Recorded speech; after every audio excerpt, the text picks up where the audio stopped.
recipe for most delicious molten lava cakes. We'll start with baker's chocolate, and if this looks like a lot of chocolate that I'm chopping up, it's because it is. I was using 12 ounces here because I'm making this for our family of 11, and so it's a lot more chocolate than you would use if you were making it for a family of 6, as the recipe calls for.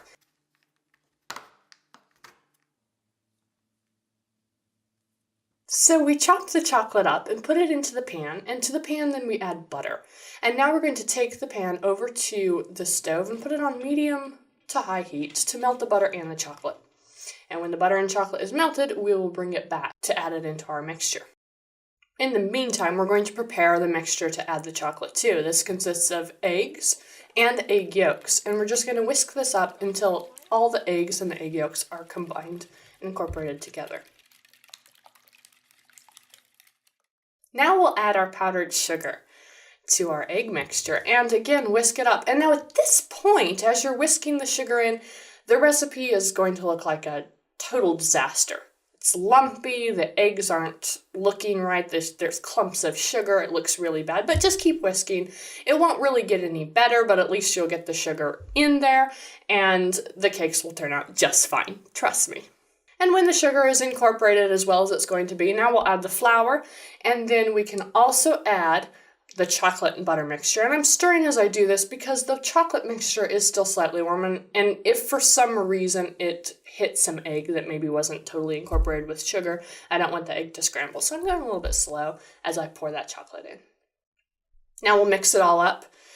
And this takes a while because those eggs are forming an interesting bond with the sugar, so it's becoming more like a glue than a batter.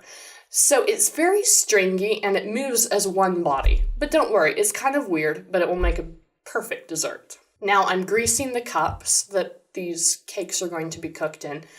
And I chose to use butter and cocoa. You can also use cooking spray, but if you use cooking spray, make sure you use parchment rounds in the bottom of the cup, as you'll see a little later on. After the cups have been dusted with cocoa and coated, now I'm going to add the parchment rounds. And it turns out that I probably wouldn't have needed these parchment rounds with the cocoa dusting like this, but I had made these cakes before when I just used the baking spray, and they didn't come out of the cup properly. So I wanted to put the parchment in there just to ensure they would come out, especially for the video, and they did just fine.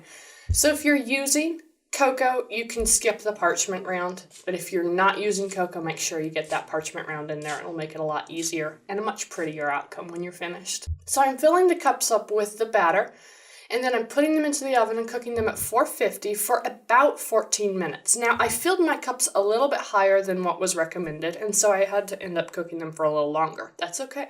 You'll know they're done when the tops puff up and start to crack slightly. Don't insert a toothpick into them at this point because it makes the lava come out of the cake and you want it to stay in there until you actually break it open. So now what I'm doing is I have a heat-proof glove on because these glass cups are very hot. They just came out of the oven, and I let them sit for 3 minutes before I started doing anything trying to get them out of the pan. But then I ran a knife around the edge and then inverted it over a plate. And then you wait a few seconds just to let the cake sort of fall off and detach itself from the sides and the bottom. Now you can take the cup right off, the cake will come out, and if you're using parchment, just peel away that parchment layer. And isn't that lovely? Of course, you can add ice cream and berries or anything you like to dress it up, powdered sugar, but these cakes are just delicious, and anything you add will just be a compliment. Oh, how lovely. And they tasted just as good.